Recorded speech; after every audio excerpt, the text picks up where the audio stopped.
श्री रामचंद्र भगवान की जय। सद्गुरुदेव भगवान की जय। अकारण करुणा गुणवादय मर्यादा पुरुषोत्तम श्री रामचंद्र जी की प्रतिमूर्ति श्री रामचरितमानस की दिव्य कथा में प्रवेश करने से पूर्व आज के हमारे मुख्य मेहमान भाई जनेन्द्र जैन सोनू भाई, उनकी धर्मपत्नी माता जी, बहन जी बाल गोपाल, आप सबको व्यासपीठ से बहुत बहुत साधुवाद। हमारे ब्राह्मणों को व्यासपीठ से बहुत साधुवाद। गंधर्व विद्या के हमारे सुशील भाई जी, आपको पूरी मंडली के साथ में साधुवाद। भक्तिवती मातृशक्ति व्यासपीठ से आप सबको साधुवाद। और हमारे भक्त वरेण्य जो कथा सुन रहे हैं आप सबको भी व्यासपीठ से साधुवाद। और फेसबुक के माध्यम से, यूट्यूब के माध्यम से की गई इकट्ठी जो कथा पसंद है सुन रहे हैं उन सबको भी व्यासपीठ से बहुत बहुत साधुवाद। अब बोलो जय श्री राम, जय जय श्री राम, जय जय श्री राम। कार्तिक कलम लोग आप पूछ लो, कोई बात नहीं, इतनी देर उन्होंने कर दिया, हम भी कर सकते हैं। हाँ बोलो जी, आज शादी हो गई थी, चलो चलो चलो। श्री रामचंद्र भगवान की। मेरे मर्यादा पुरुषोत्तम श्री रामचंद्र भगवान जी अपने भाइयों के साथ में जनकपुर में धनुष यज्ञ के लिए पहुंचे हुए थे विश्वामित्र जी के साथ में। और वहां धनुष तोड़ने के बाद में फिर सुंदर बरात लेके आए हैं दशरथ जी।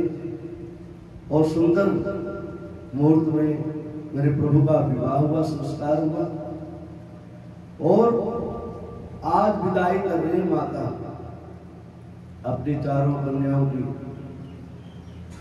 तो मैंने कहा था विदाई गीत महाराज जी सुना देना, उसके बाद में कथा को आरंभ करेंगे।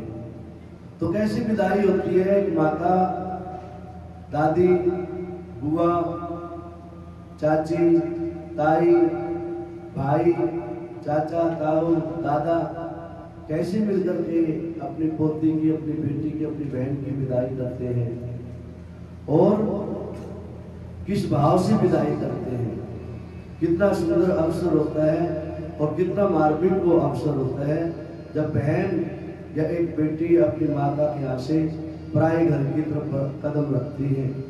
बाबुल का ये घर बहना 2 दिन का ठिकाना है, ठीक है ना। रात भर बसेरा है, सुबह उड़ जाना है। बाबुल का ये घर बहना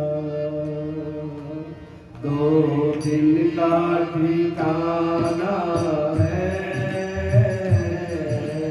बाबुल का ये घर बहना 2 दिन का ठिकाना है। रात भर बसेरा है, रात भर बसेरा है, सुबह उड़ जाना है। रात भर बसेरा है, सुबह उड़ जाना है। बाबुल का ये घर बहना 2 दिन का ठिकाना है। ओ बाबुल का ये घर बहना 2 दिन का ठिकाना है। ओ बाबुल का ये घर बहना 2 दिन का ठिकाना है। बाबुल का ये घर बहना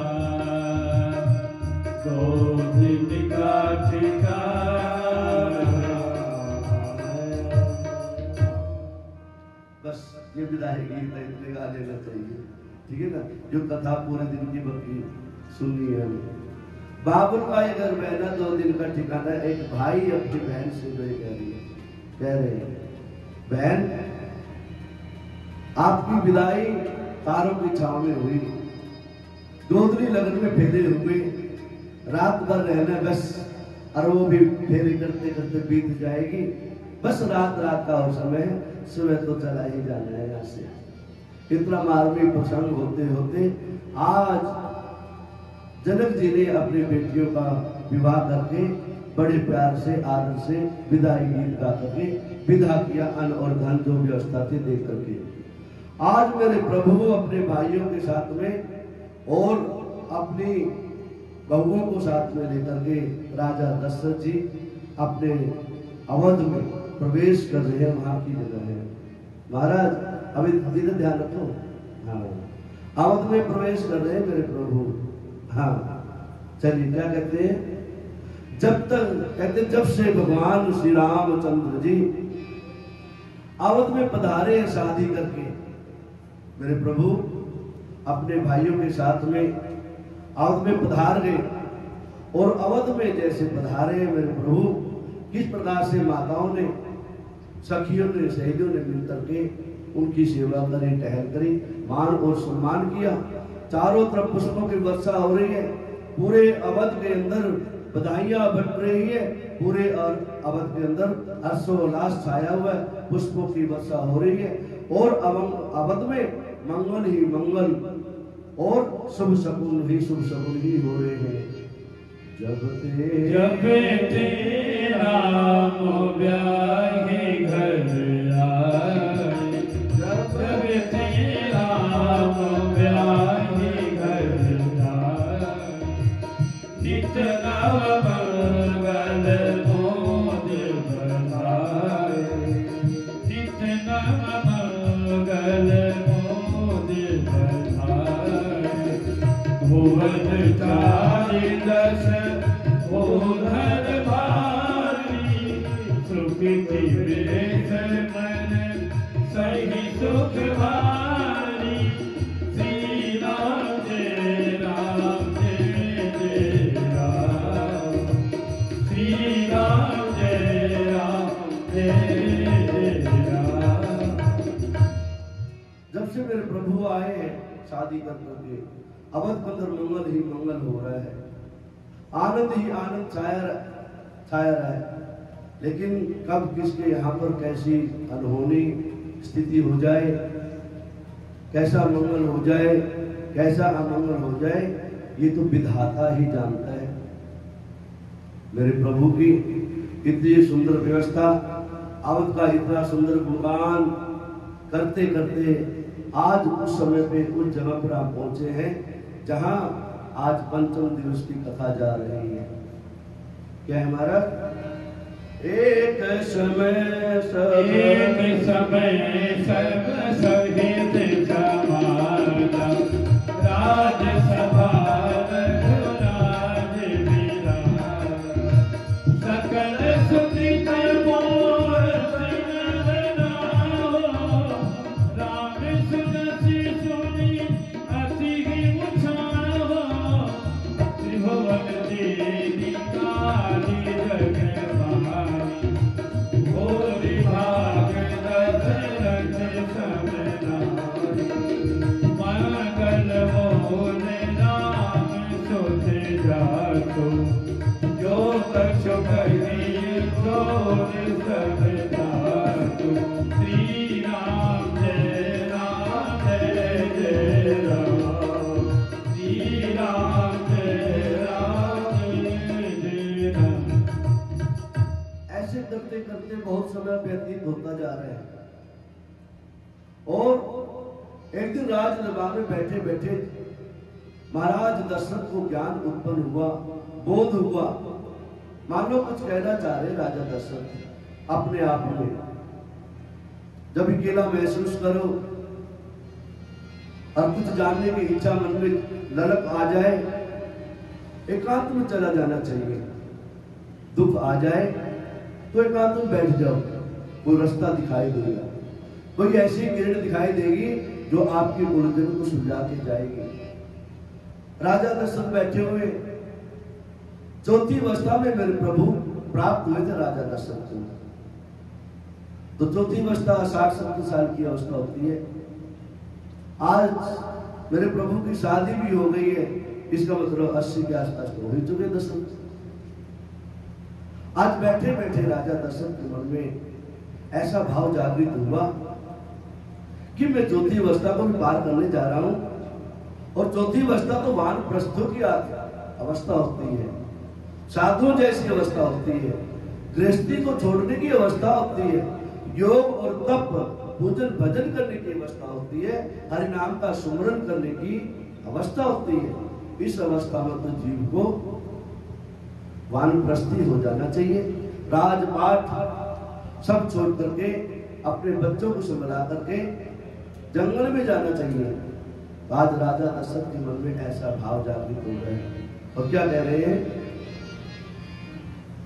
श्रवण समीप भय सित केसा मन हो जरठ पने से उपदेशा निपजो बलाय नाम कहु देहो जीवन जन ना हो मेरे देहो कभी भवान सुनिय मोरे नायक हरे राम जे गुरु चरण लेनो सिर धरनी ते जनो सकल विभव वश करनी। श्री राम जय राम जय जय राम, श्री राम जय राम जय जय राम। राजा दशरथ जी का ऐसा विचार हुआ, बाल पक गए हैं, चौथी अवस्था पार होती जा रही है, बाल गोपाल भी बड़े बड़े हो चुके हैं, शादी हो गई है, अब क्यों नहीं अपना राजपाट अपने बच्चों को सौंप दिया जाए। शास्त्र कहते हैं भैया 62 साल के बाद तो सरकार भी रिटायर कर देती है, कहीं की नहीं छोड़ती, वो भी पेंशन पे आ जाओ, रूखी सूखी खाने लग जाओ, जीव का स्वाद थोड़ा थोड़ा छोड़ दो, विरक्ति की तरफ आ जाओ, साधु की जो संगति होती है वो करने लग जाओ। राजा दशरथ को भी ऐसा मन में जागा।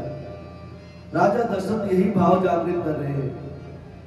शीशे के सामने खड़े हुए हर रोज बालों को संवारते थे, जटा को संवारते थे।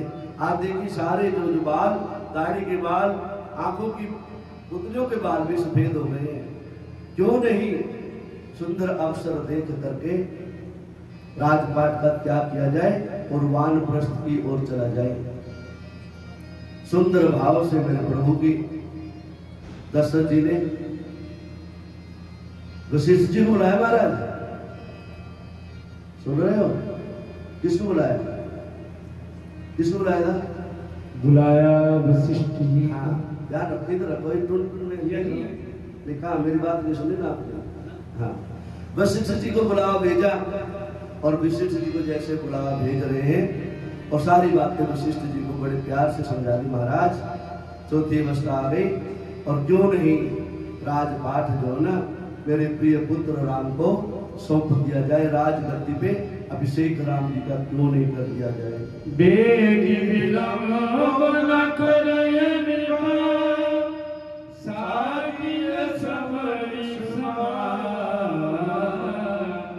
सुदिन सुमरन तब जब राम होहि जुबराम। क्यों नहीं महाराज ऐसी कृपा हो जाए, आपका आशीर्वाद बन जाए, राम जी को राज कर दिया जाए। प्रभु ने वशिष्ठ जी ने सुंदर आज्ञा दी। महाराज बहुत अच्छी बात आपने सोची, आपका संकल्प श्रेष्ठ है, इसलिए सुंदर व्यवस्था करते हैं कि राम को राजपाट दिया जाए, राजगद्दी दी जाए।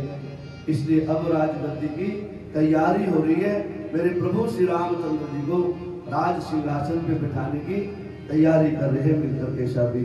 मणिगण मगन वस्तु अनेका, जो जग जोग भोग अधिका, जो मुनि सिद्ध ज्ञान सुदीना, सोई तेहि काल प्रथम दुखीना, विप्रसादो सोई पूजत राजा, करत राम हित मंगल काज, सुनत राम अभिषेक सुहावा, काज गवाक अवध बढ़ावा, राम सिया तन सगुन गनाए, हर कहि मंगल आगे सुहाए, श्री राम जय राम जय जय राम, श्री राम जय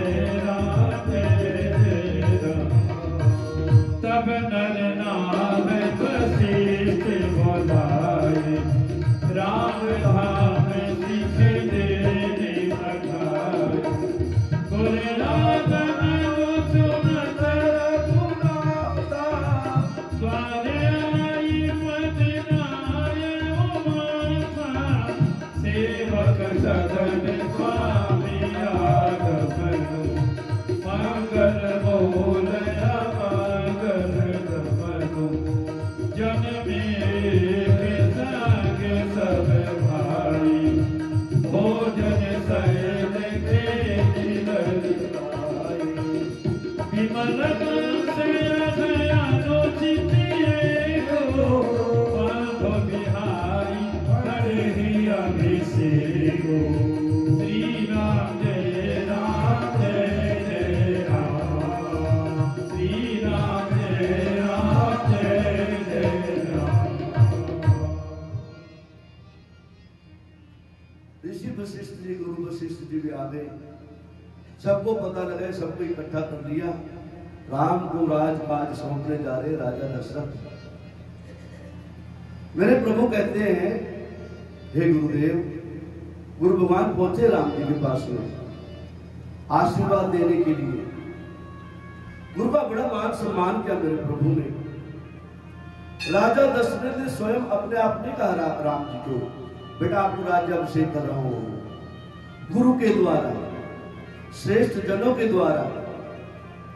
वो ये नहीं कहते किसी ने पक्षपात किया, किसी के प्रति पिता का चारों भाइयों में किसी पर ज्यादा लगाव है, ऐसा नहीं।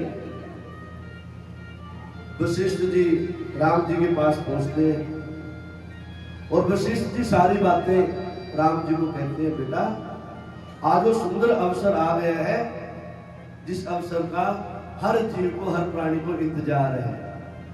और ये हर माता पिता का कर्तव्य है, बड़ों का कर्तव्य है कि एक ऐसी समय, ऐसी अवस्था आती ही है जिस समय में पूरा राजपाट जो है माँ बाप को अपने श्रेष्ठ पुत्र के लिए छोड़ देना चाहिए, समय से पहले छोड़ देना चाहिए। पता नहीं कब प्रभु की कृपा हो जाए। तो मेरे प्रभु कह रहे हैं, हे गुरुदेव, हम चारों भाई एक जैसे ही हैं, कोई छोटा बड़ा नहीं है। हम तो सारे एक ही समय में तो जन्मे हैं, यज्ञ की तरह, यज्ञ के प्रसाद के द्वारा। और मैं इनमें किसी को भी अपने से छोटा या बड़ा नहीं मानता।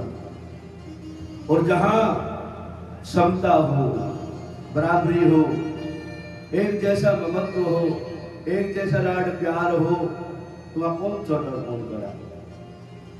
गुरुदेव भगवान को कह रहे मेरे प्रभु, प्रभु हे गुरुदेव, ऐसा नहीं है, नहीं ऐसा नहीं होना चाहिए। मेरे तो सब बराबर है, आप और कोई युक्ति सुझाओ। लेकिन नहीं, जैसा गुरु का आदेश है, हर दिन कहते हैं भी गुरु के वचन, माता पिता के वचन जो है उनको स्वीकार करने में भलाई होती है। तो जब कह दे, जो वचन कह दे, जो आज्ञा दे दे, उनकी आज्ञा को सिरोधार कर लेना चाहिए। इसी में ही जीव की भलाई है। मेरे प्रभु गुरु के चरणों में नतमस्तक हुए। नतमस्तक होके मान लो मौन स्वीकार लक्षण। गुरु कुछ कह दे, पिताजी कुछ कह दे, और बच्चा चुपचाप बैठा हो तो समझ लेना चाहिए उसकी स्वीकृति है उसके अंदर, नहीं तो कुछ न कुछ जवाब देगा आगे से। चुप है इसका मतलब उसको चाहिए, एक तो ये समझ लेना चाहिए। और चुप है इसका मतलब उसके मन में कुछ संशय भी है, उसके संशय का समाधान भी कर लेना चाहिए। इस प्रकार से मेरे प्रभु की राज्याभिषेक की चर्चा पूरे अवधपुरी के अंदर फैल गई। मेरे प्रभु राज्याभिषेक करने जा रहे हैं, पूरे अवधपुरी के अंदर हर्षोल्लास बन गया। चारों तरफ से बधाई द्वारा से बधाई बजने लगी कि आज मेरे प्रभु श्री राम राज्य के ऊपर, राजगद्दी के ऊपर, राज सिंहासन का राजपाट संभालेंगे चारों तरफ। लेकिन कहते हैं ना, किसी की नजर लग जाए, नजर का बड़ा खोट होता है, नजर पत्थर को भी चीर देती है, इसलिए नजर से बचना चाहिए। इसे छोटे छोटे बच्चों को जल्दी नजर लग जाती है, किसी के तो घर पे नजर लग जाती है, किसी के तन पे नजर लग जाती है, पता नहीं नजर कहाँ लग जाए, लेकिन लगती नहीं तो मेरे प्रभु के यहाँ नहीं लगती किसी की नजर। इसलिए कहते हैं हम लोग, मेरे प्रभु से नजरें मिला के रखो, या तो उनकी लग जाएगी या हमारी लग जाएगी। उनकी लगी तो भी भला और हमारी लग जाएगी तो भी भला, और अंत भले का भला। अब चारों तरफ जो है ये चर्चा फैल गई, राम को राज्याभिषेक किया जा रहा है। जैसे चारों तरफ चर्चा चली, आज कहते हैं राजा दशरथ के महल के अंदर एक मंत्रा नाम की वो न हमारा जो सेविका है, वो आज पूरे राज में घूम रही है, देख रही है, चारों तरफ राम के चर्चे हो रहे हैं। राम बड़ा प्रतापी है, बहुत बड़ा बलशाली है, और राम को राज्य यदि मिल जाएगा, हर जीव के जीवन में उल्लास और उमंग और आनंद ही आनंद भर जाएगा। और मंत्रा जो है आज नगर में घूम करके क्या देख रही है? नाम मंत्रा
इधर की उधर करना,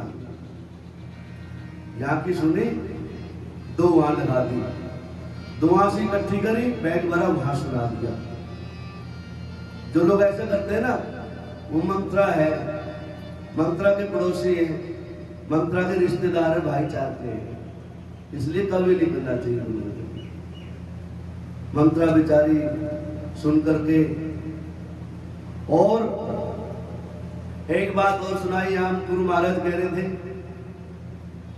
मंत्रा को कोई ऐसा क्यों चुना प्रभु ने, मंत्रा के लिए क्यों कहा गया?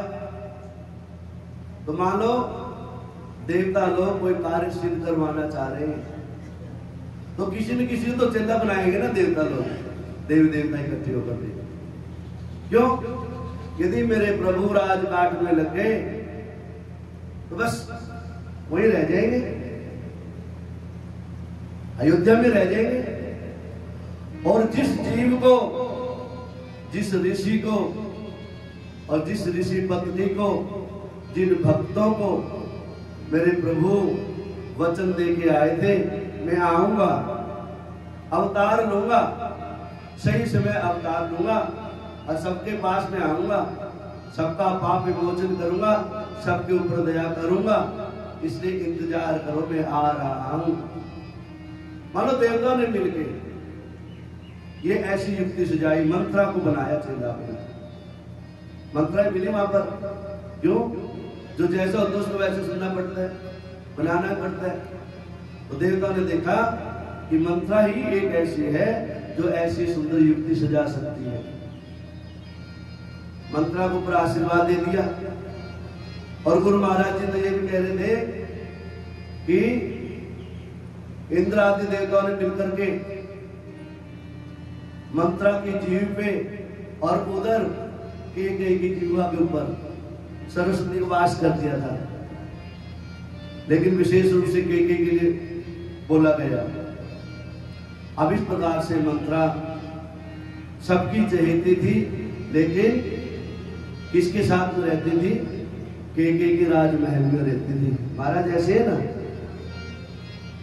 हाँ, अब मंत्रा घूम घाम के देखा, अब तो राज तिलक हो जाएगा, और उधर से मेरे प्रभु ने देखा राज तिलक हो जाएगा तो फिर यही रह जाऊंगा, बंधन में बन जाऊंगा, इसलिए मेरे को भी यहाँ रहना तो है नहीं है, इसलिए कोई ऐसी सुंदर युक्ति सुझाई जाएगी। आज मेरे प्रभु की कृपा हो रही है और मंत्रा आज केकई के महल में पहुंच जाती है। और केकई के महल में पहुंच करके क्या कह रही है? राम तिलक जो साचे होतारी, देव मांगो मन भावत यारी। जो विधि जन्म देखि छोहो, हो राम सिय गोते कहो। प्राण से अधिक राम प्रिय मोरे, तिनके दिलक छोहो कस तोरे। श्री राम जय राम जय जय राम, श्री राम जय राम जय जय राम। मंत्रा केकई के महल में पहुंच गई और बड़े प्यार से कहते, देवी महारानी आप यहाँ पर बैठे हो और बाहर तो कुछ अलग ही दृश्य दिखाई दे रहे हैं। मंत्रा बड़े प्यार से कुटिल भाव से समझा रही है केकई को, देवी अभी देर नहीं हुई है। अरे पहेली क्यों बुझा रही है मंत्रा? सीधी सीधी बात कहो, क्या बात है? सीधी सीधी बात क्या? आप तो राजमहल में पड़ी रहती हो, बच्चों को ख्याल नहीं है, बड़ी महारानी क्या कर रही है क्या नहीं कर रही है उसका भी ध्यान नहीं है। बस राजा आपको सबसे ज्यादा प्यार करते हैं तो राजा के प्यार में डूबी रहती है, और तो कुछ काम है नहीं आपको। अरे कुछ आगे की भी सुध बुध है क्या आपको? मंत्रा की सारी बातें कूट वचन सुनते जो ना केकई के मन के अंदर जब कुछ कुछ हो रहा है, क्या कहना चाह रही है मंत्रा? तुम स्पष्ट बता, साफ साफ बता। कहती है, हे देवी राजपाट राम जी को सौंपने जा रहे हैं राजा दशरथ, इस चीज का कुछ ध्यान भी है नहीं है? नहीं। देवी जागो, संभलो थोड़ा सा, और कहीं ऐसा ना हो जाए फिर पछताना पड़े, बाद में पछताना पड़ेगा आपको। चतुर गंभीर नाम महकारी, बीच पाए निज बात सवारी। पठये भरत मोहन जियोरे, राम मातु मत जान बिरोरे। श्री राम जय राम जय जय राम, श्री राम जय राम जय जय राम। एका को छहो तो मैं अब हो न जाना, निज हृदय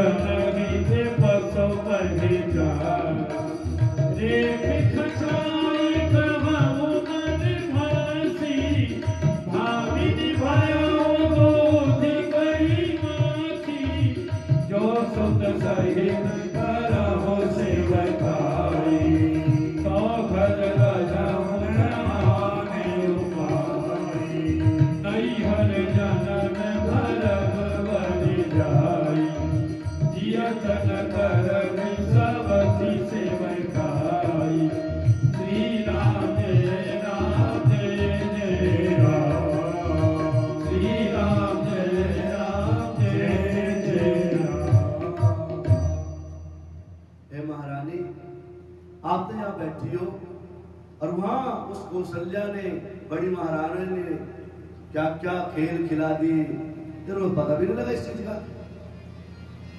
तेरे से राजा प्यार बहुत करते हैं, लेकिन कौशल्या से भी कोई कम नहीं करते। और तुम यहाँ चुपचाप बैठी हो। भरत और शत्रुघ्न को तो भेज दिया आपने मामा के यहाँ।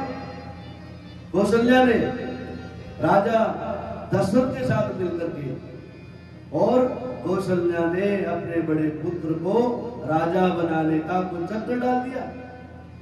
तेरे समझ में नहीं आ रही कई बातें मेरी। इस प्रकार से मंत्रा एक को समझा रही है। और ध्यान रखना दानी, एक बात और बता दूं, तेरी वही हालत हो जाएगी जिस प्रकार से दूध में मक्खी गिर जाती है ना, और मक्खी को निचोड़ को बाहर फेंक दिया जाता है। वो दिन दूर नहीं है, राम को राजपाट मिल जाएगा। कौशल्या बड़ी रानी है, राजपाट लेके राजा राम और कौशल्या तेरे को वैसे निचोड़ के, जैसे दूध से मक्खी को बाहर कर देते ना, ऐसे ही कर देंगे। और फिर तेरे को चाकरी करनी पड़ेगी, नौकरी करनी पड़ेगी। जैसा कौशल्या तेरे को चलाएगी वैसे तेरे को चलना पड़ेगा। भरती है उस कानून। अब जो है मंत्रा की कुछ बातें जो है थोड़ी थोड़ी समझ में आने लगी। पूछ गुनी ने देखे तेरे खाची, भरत भुवन को ही अगसाची। भाविनी कर्म कहो मारी, है तुम्हारी सेवा कोई वरदान भोग सन धाती। भगवान जोड़ाव हो छाती, सुतहि राम राम ही मनवासो। तेरे बोले हो सब सबती भोला, भूपति राम सबथ जग करई। सब माने गुजरी बचन न करई। श्री राम जय राम जय जय राम, श्री राम जय राम जय जय राम। अब कई को थोड़ा सा होश आया, देखा कभी सच्ची ना हो जाए ऐसे। शंख और मूर्ख दूसरे के बजाने से बचते, अपने आप बचते। उस जीव को मूर्ख ही कहा जाता है, तो दूसरी बात तुम्हें आ जाता है। बहन वो ऐसे ऐसे कह रही थी, बहन ऐसे ऐसे कह रही थी, और बस थोड़ी देर के बाद में देखना महाभारत का युद्ध तैयार हो जाता है ना। ऐसा ही होता है महाभारत का युद्ध। लेकिन मंत्रा की बातें अब समझ में आई कई मंत्रा सही तो नहीं कह रही। मैं कभी महारानी राजा दशरथ सबसे लाड दुलार सबसे ज्यादा करते हैं, तो मेरे को करते हैं रानी होंगे। सबसे ज्यादा राजमहल में रहते हैं रानी के राजा दशरथ। क्यों? सबसे सुंदर थी वो, उसके प्यार में पागल रहते हैं। अब मंत्रा ने बड़ी चतुराई से सारी बातें रख दी। आज की बात मंत्रा की समझ में आ रही थोड़ी थोड़ी। क्या करो बहन, यहाँ देखे पूछे गुने रेग तिन सांची। हे बहन क्या उपाय करूं, बताओ तो सही, जिससे मैं महारानी बन के रहूं। कहते हैं राजा दशरथ से आपने 2 वचन लेने थे, वो 2 वचन मांग लो बस, याद दिलवा दी। रानी पुराने घाव को छेड़ दो, नमक लगा दो थोड़ा सा, फिर देखो उसका आनंद कितना आएगा। फिर पट्टी बंधवाते जाओ, सारा जीवन लगा, कैंसर बन जाएगा, लेकिन ठीक नहीं होने वाला। मंत्रा ने वही बीज बो दिया। आज के मन के अंदर जो ना वो उफान आ गया, और क्या करके बैठी है, बैठ जाती है शांत भाव से। सारा श्रृंगार उतार दिया अपना, अच्छे अच्छे परिधान वस्त्र पहन रखे सब उतार दिए, खाना पीना छोड़ दिया, आसन पार्टी लेके एक कोने में पड़ गई।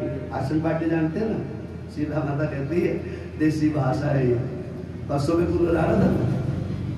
खोल के बता दे गोरी, पति के आगे सारे आसन पाटिले पड़ी तेरा तुलसी से बीमारी बोले गए बताते गोरी पति के आगे सारे आसन पाटिले पड़ी तेरा तुलसी से बीमारी आसन पाटिले पड़ी तेरा तुलसी से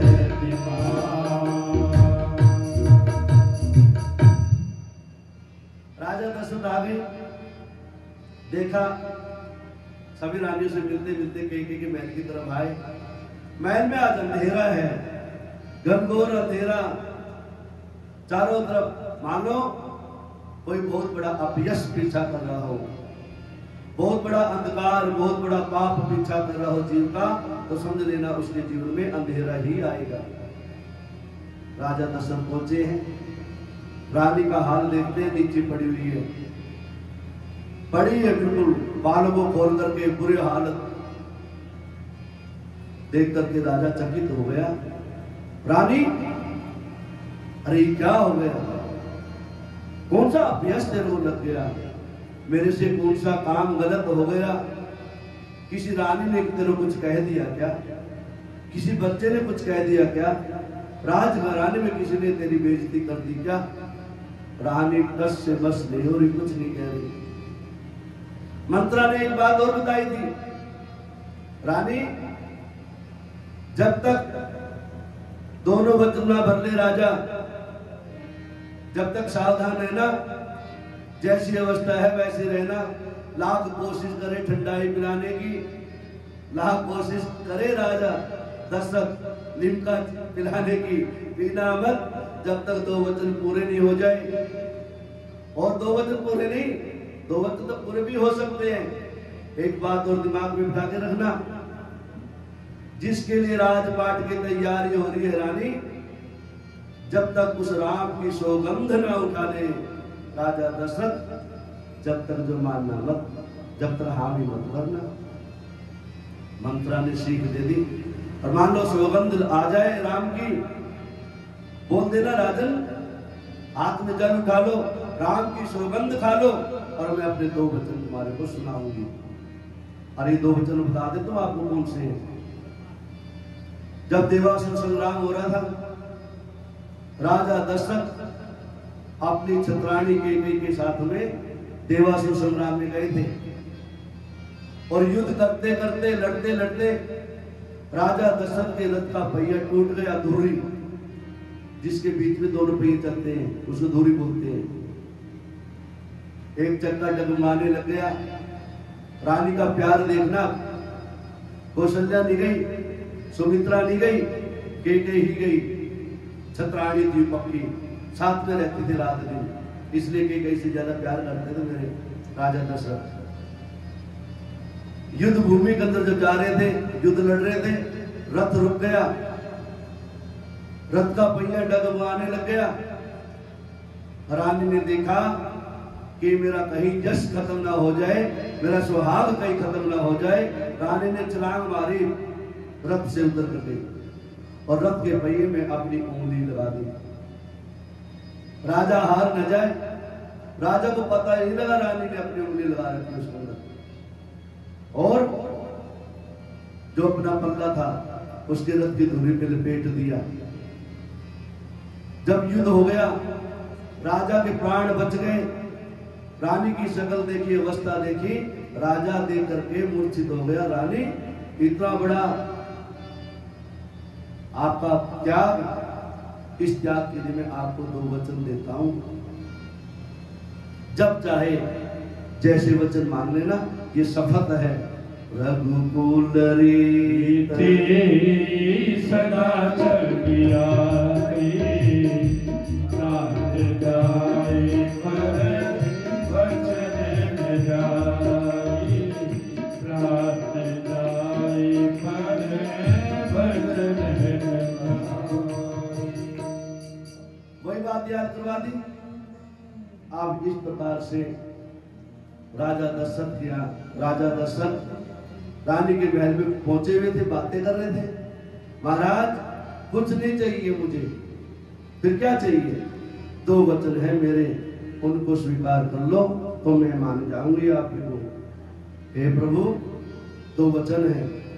राजा ने कहा, दशरथ ने कहा महारानी तेरे लिए क्या 2 वचन या 4, जो चाहे सब कुछ तो है तेरे लिए, तो है ये।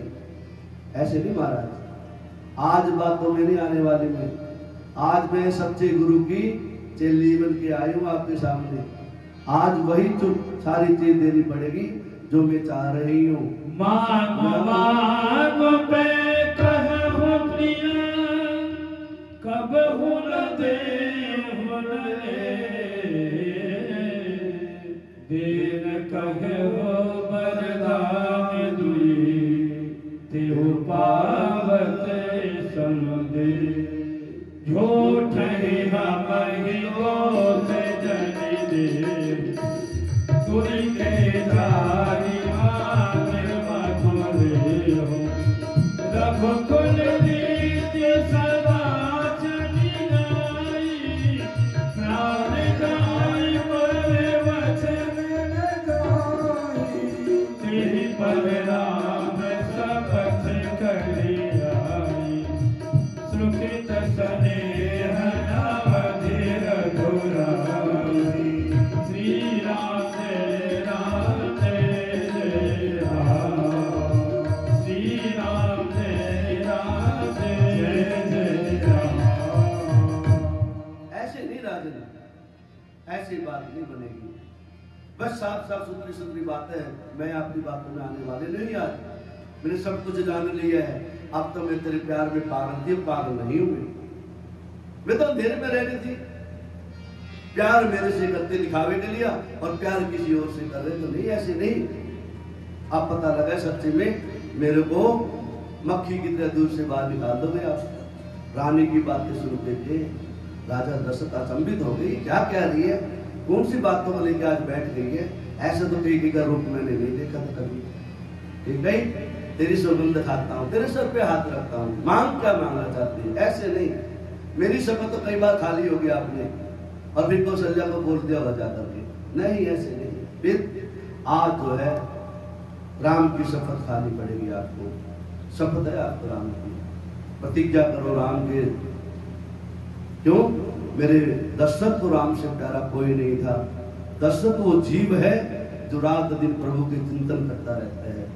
जिसके जीवन में राम नहीं वो कभी दशरथ नहीं हो सकता। दशरथ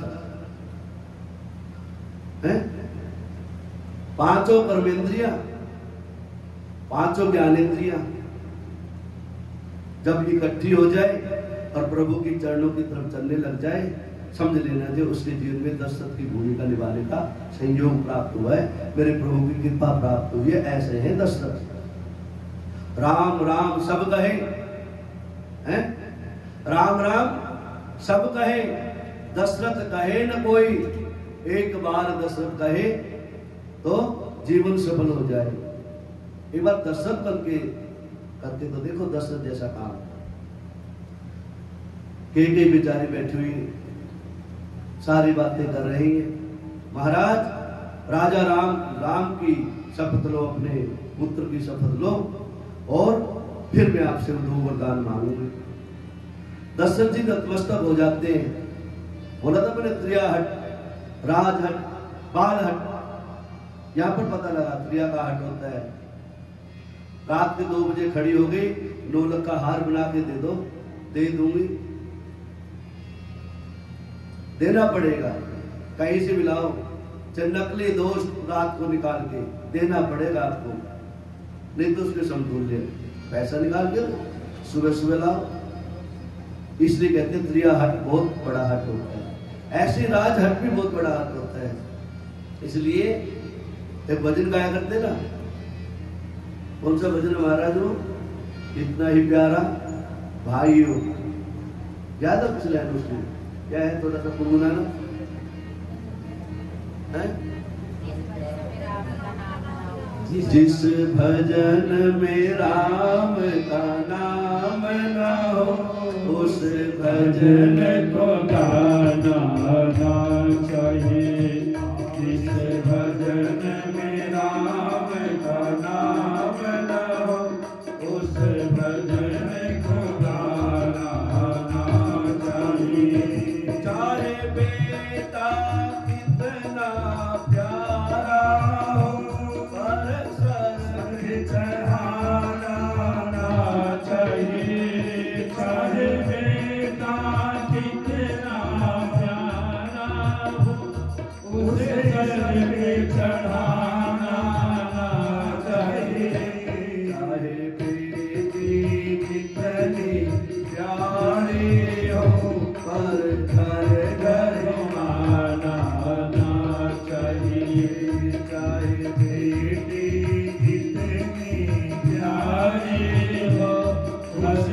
में घुमाना ना चाहिए, दिल में राम का नाम ना हो, उस भजन को गाना ना चाहिए।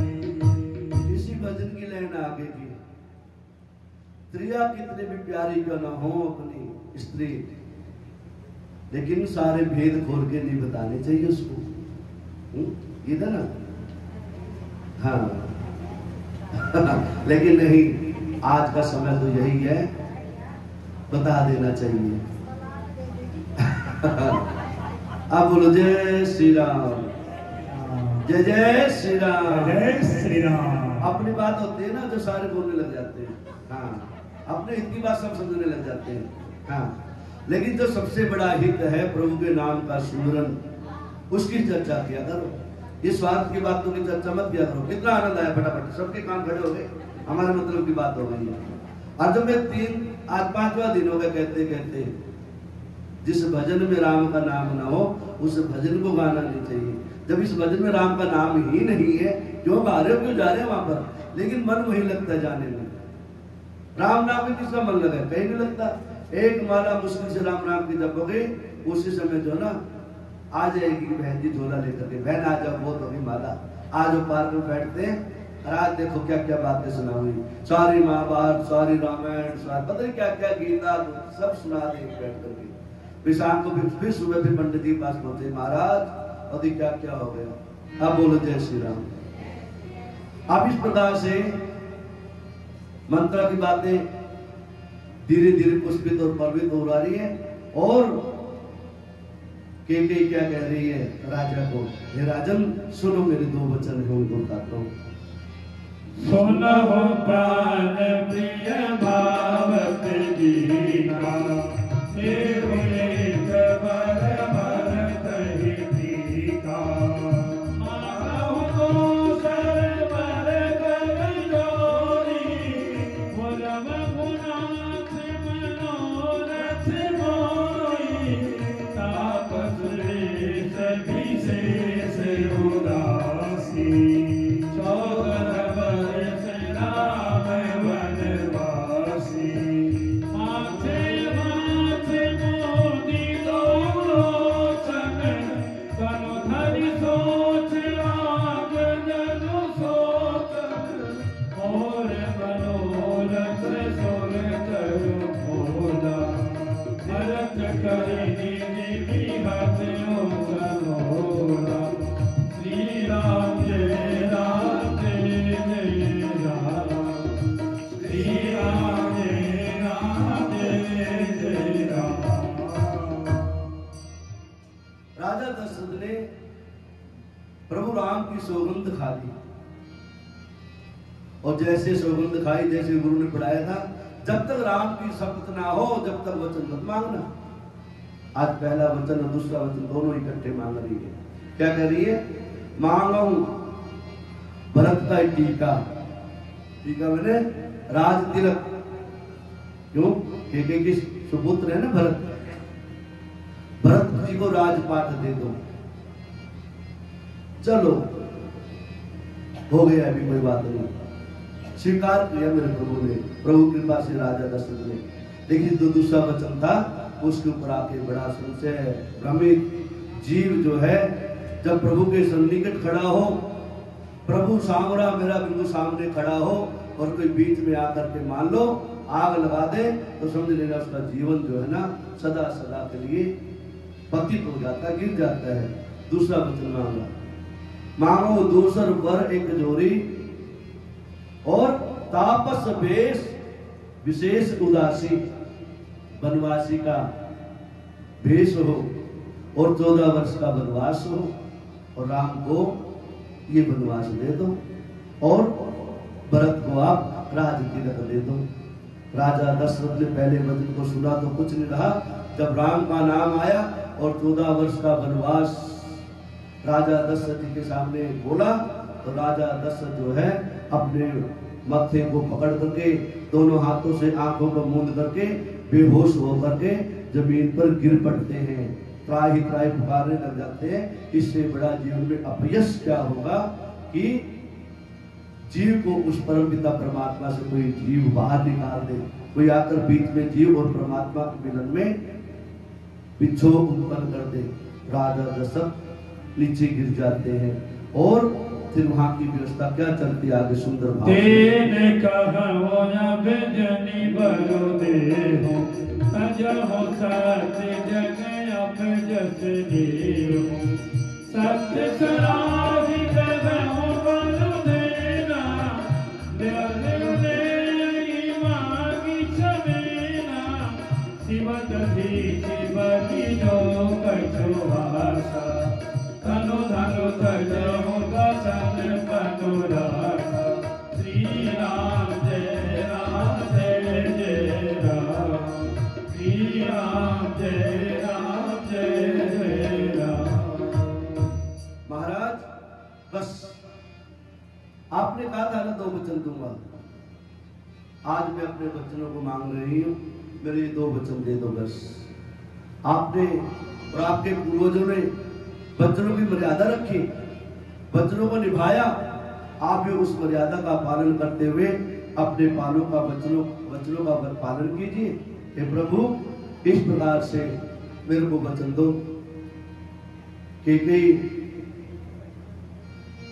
दशरथ से वचन लेकर के मानो अपने आप में खुश हो रही है और जीव परमात्मा से बिछड़ करके मान लो उसके शरीर के अंदर परमात्मा का लेश मात्र भी अंश नहीं रहा, मान लो राजा दशरथ के प्राण ही हर लिए गए हो, ऐसी राजा दशरथ की स्थिति हो गई। मोरे भरत राम दोई आँखी सत्य कहो मोरी शंकर राखी अब सिदूत मैं मठाई बिमराता ऐसे ही मेरी सुनत को भ्राता सुदिन सोदी सब साजो सजाई देव भरत सभुराज बजाओ श्री राम जय राम जय जय राम श्री राम जय राम जय जय राम। हे राजन वचन स्वीकार करो, वचन दो। राजा से कुछ नहीं कहा जा रहा, क्या कहें? राजा अश्रुपात कर रहे हैं, केकी की पांव में पड़ रहे हैं। केकी गई कुछ और मांग लेना, राजा को भरत बना दूं, भरत को राजा बना दूं, इसमें कोई दिक्कत नहीं है। तो कहे सुबह ही भरत को ननिहाल से बुला लूं मैं और उसको राजगद्दी पे बिठा दूं मैं, इसमें भी कोई संशय नहीं है। लेकिन हे रानी, मेरे राम को, मेरे प्राण को, मेरे आंखों के तारे को मेरे से अलग मत करो, जीव और ब्रह्म को अलग मत करो। राजा दशरथ आज पहली बार केकई के पांव को पकड़ करके रो रहे हैं, बिलगा रहे हैं। कहो स्वभाव न छलो मन माही जीवन मोल राम बिनु नाही राम साधु तुम्हें साधु सयाने राम मातु भली सब मधि जाने श्री राम जय राम जय जय राम श्री राम जय राम जय जय राम। राजा दशरथ को प्रमाण लो बहुत बड़ी विपत्तियों का पहाड़ पड़ गया हो। कैकेयी को सारी रात हो गई मनाते मनाते, जैसे राजा दशरथ को होश आए बार बार मना रहे कैकेयी तूने मेरे जीवन में सबसे बड़ा कलंक लगा दिया, मेरे जीवन का सारा सर्वधन था, सर्वस्व धन लूट दिया तूने। कैकेयी अब भी कुछ नहीं बिगड़ा, बस राम को वनवास मत मांग, बाकी पूरा कुछ भी मांग ले, पूरा संसार मांग ले, पूरी सृष्टि मांग ले, सब कुछ दे दूं मैं। लेकिन नहीं, मंत्रा ने जो पढ़ाया था पाठ, उस पाठ को अच्छी तरह माना था और कह रहे हैं बार बार, महाराज आपने तो वचन दिए थे ना, ये मैं वचन मांग रही हूँ, वचनों को निभाओ। आज सारी रात व्यतीत हो गई, रोते रोते गिड़गिड़ाते गिड़ाते मूर्छा लगती है राजा दशरथ को, फिर होश आता है, फिर कैकेयी को देखते हैं, फिर गिड़गिड़ा के रोके मूर्छित होकर गिर पड़ते हैं, फिर उठते हैं, फिर कैकेयी के पांव पकड़ते हैं, रानी कैकेयी कुछ और मांग ले, राम को वनवास का जो वचन है उसको वापस ले ले। ऐसे करते करते करते सारी रात बीत गई,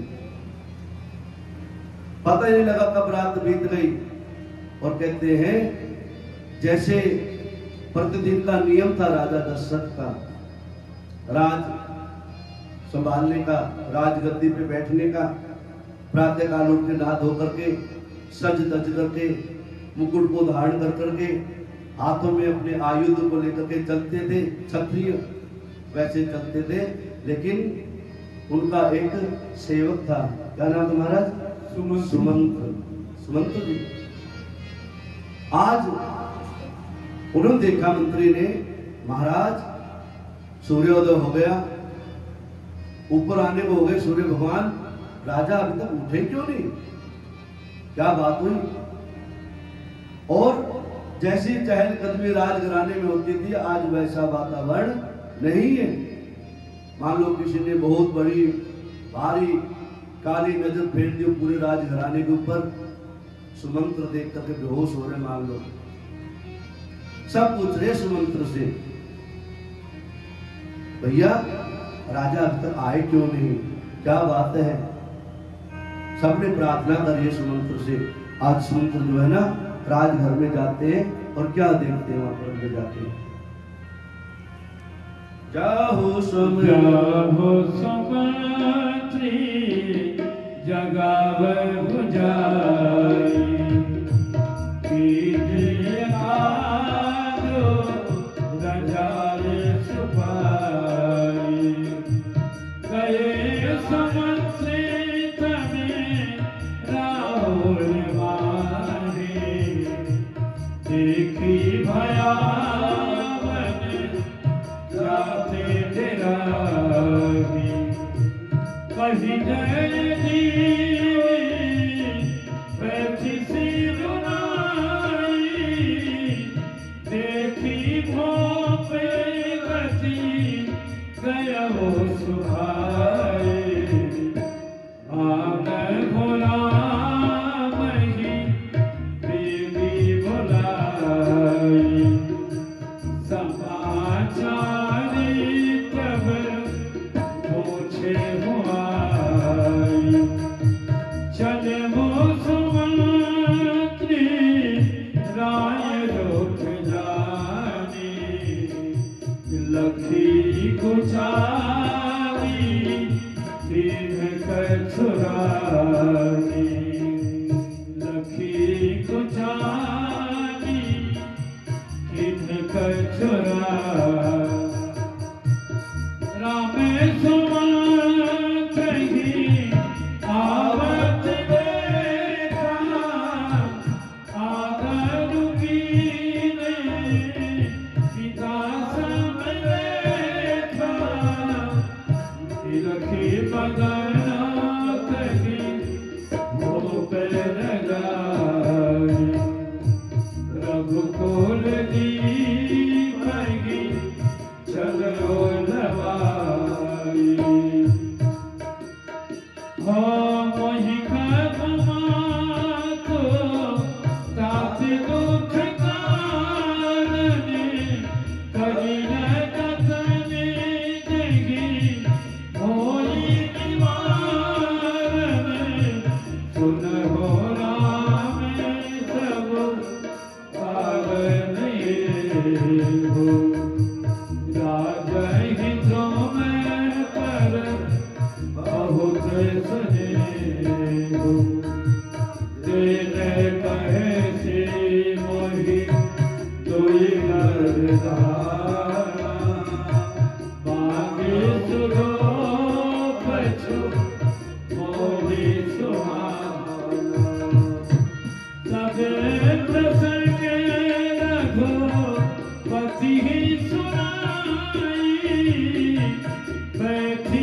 के कहने से राजा अब तक उठे क्यों नहीं, क्या कारण है?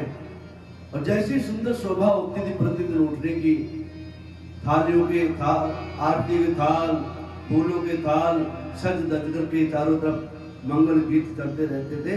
लेकिन आज राज भवन में, राजा के दशरथ के भवन में सुनसान है, सन्नाटा है, चारों तरफ सुमंत्र चलते हैं। जहाँ राजभवन है, राजा दशरथ विराजमान है, कैकेयी है, वहां पर पहुंचते हैं और जैसी हालात दशरथ की है, दशरथ की हालात को देख करके माता से बातें करते हैं और कहते हैं जैसे माता से बातें करते वापिस आते हैं तो मेरे प्रभु श्री राम भी सुमंत्र को मिलते हैं और मान लो पिता के समान, जैसे पिता की आज्ञा का पालन करते हैं मेरे प्रभु राम, ऐसे ही जो दशरथ के सेवक है, सचिव हैं, सुमंत्र से वैसे पिता के समतुल्य प्रणाम करते हैं और आदर से पूछते हैं, हे सुमंत्र जी क्या बात है, आज पिताश्री खड़े क्यों नहीं हुए, उठे क्यों नहीं है? और मान लो सुमंत्र कुछ कह नहीं पा रहे और मेरे प्रभु श्री राम को लेकर के सुमंत्र राजा अपने पिता दशरथ के पास, जहां पर माता कैकेयी पड़ी हुई है, बैठी हुई है, राजा दशरथ के पास में, वहां पर लेकर के जाते हैं और प्रभु भगवान श्री राम अपनी माता से बातें कर रहे हैं। माता क्या बात, कौन सी अनहोनी घटना घट गई, क्या हो गया, बताओ तो सही। माता कुछ नहीं बोल रही, थोड़ा धीरज बुलाया, माता मैं आपका सबसे श्रेष्ठ पुत्र, आपका सबसे लाडला पुत्र, आपने मेरे से कोई बात आज तक नहीं छुपाई। माँ जो भी आपके मन की बात हो ना उनको बताओ तो, देखो तो मेरे पिताजी की हालत कैसी है, आपसे सबसे ज्यादा प्यार करते हैं और आप ऐसे बैठी हो और मेरे पिताश्री मूर्छित अवस्था में पड़े हुए हैं और राम राम को गा रहे हैं। माता कुछ तो कारण होगा। अब बता रही है कैकेयी, हे प्रिय राम, हे राम, मैंने किसी समय में तुम्हारे पिताश्री से 2 वचन लिए थे, मांगे थे, लेकिन अब तक वो पूरे नहीं हुए थे। मैंने 2 वचन मांग लिए इनसे, आज उन वचनों के कारण से ऐसी स्थिति हो गई है। अब मेरे प्रभु राम क्या कह रहे हैं, माता का धन्यवाद कर रहे हैं, शुक्राना कर रहे हैं। उधर से राजा दशरथ तो मूर्छित हो रहे हैं और आज मेरे राम मान लो अपने माता के उन आशीर्वाद, उन वचनों को आशीर्वाद समझ करके माता की सराहना कर रहे हैं। माता धन्य हो, ऐसी गोप धन्य है, ऐसी माता धन्य है, ऐसे पिता धन्य है, ऐसा परिवार धन्य है जो अपने पुत्र को आम जनमानुष का भला करने के लिए, आम जनमानुष की सेवा करने के लिए जंगल में भेज दे, अन्य अच्छे काम करने के लिए छोड़ दे, तो वो तो माता पिता धन्य है। क्या कह रहे माता से? सोनो जननी सोई सोती बड़ भागी, सोनो जननी सोई सोती बड़ भागी, गोपी तुम्हारो चरण अनुरागी, गोपी तुम्हारो चरण अनुरागी,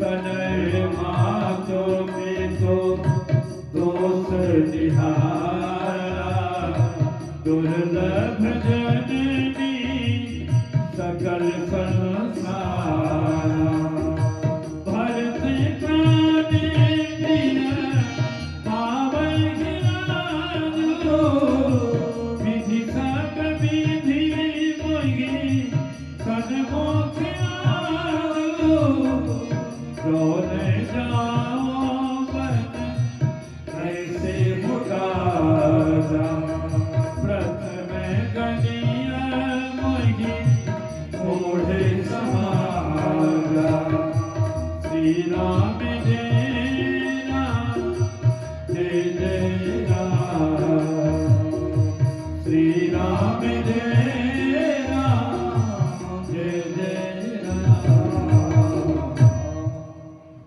अरे भैया, मैं तो बहुत बड़ा बड़भागी हूँ, मेरे जैसा भाग्यशाली कौन होगा, मेरे जैसा भाग्यशाली कौन होगा।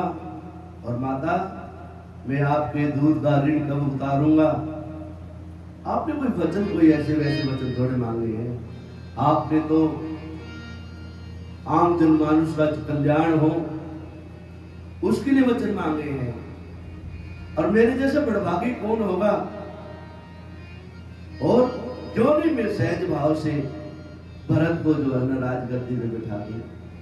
माता आप कहो तो सही, आपने राजा को ऐसे वचनों में घेर करके इस अवस्था पहुंचा दिया। हे मां, हे मैया, मैं तो सौभाग्यशाली हूं, आपका पुत्र कहलाने लायक तो अभी बनाऊं मैं। अब तक किया ही क्या मैंने आपके लोगों के लिए। जो पुत्र माता पिता के काम ना आए, परिवार के काम ना आए, भाइयों के काम नहीं आए, तो वो कैसा भाई। भाई का भाई काम नहीं आए भाई के, तो ऐसा कैसा भाई। मैं राम कहलाने लायक जब भी बनूंगा जब मैं हर जीव के काम आ जाऊंगा, हर जीव का भला कर दूंगा। मां अब इस प्रकार से समझा रहे। मान लो राजा की आंखें खुल जाती हैं, अचेत अवस्था में थे, गिरे हुए थे, पड़े हुए थे, बेहोश थे। राम की आवाज सुनी, मेरे प्रभु की आवाज सुन के राजा दशरथ की आंखें खुली। हा राम, राम आ गए, मेरे राम आ गए, मेरे राम आ गए। मेरे राम को अपनी छाती से लगा लिया। और मान लो प्यासे जीव को, तड़पते हुए मछली को पानी मिल गया हो, अंधकार को प्रकाश मिल गया हो, जीव को परमपिता परमात्मा की प्राप्ति हो गई हो। इतना सुंदर भाव प्रकट करते हुए मेरे प्रभु अपनी माता को कहते हैं, हे माता आप भी तो बड़ी भागनी हो, भाग्यशाली तो हो आप।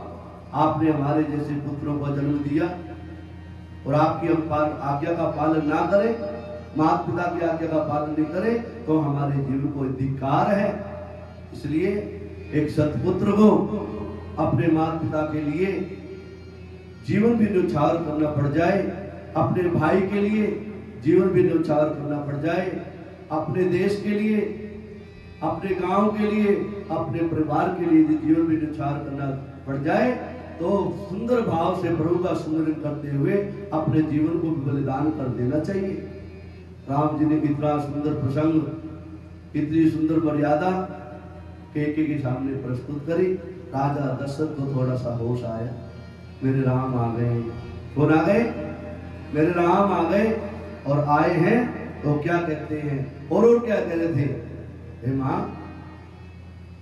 हे मां, भरत मेरे को प्राण से भी प्रिय है, प्राणों से भी ज्यादा प्यार करता हूं मैं भरत को। और आपने बस इतनी छोटी सी बात के ऊपर मेरे पिताजी को इतनी अचेत अवस्था में पहुंचा दिया।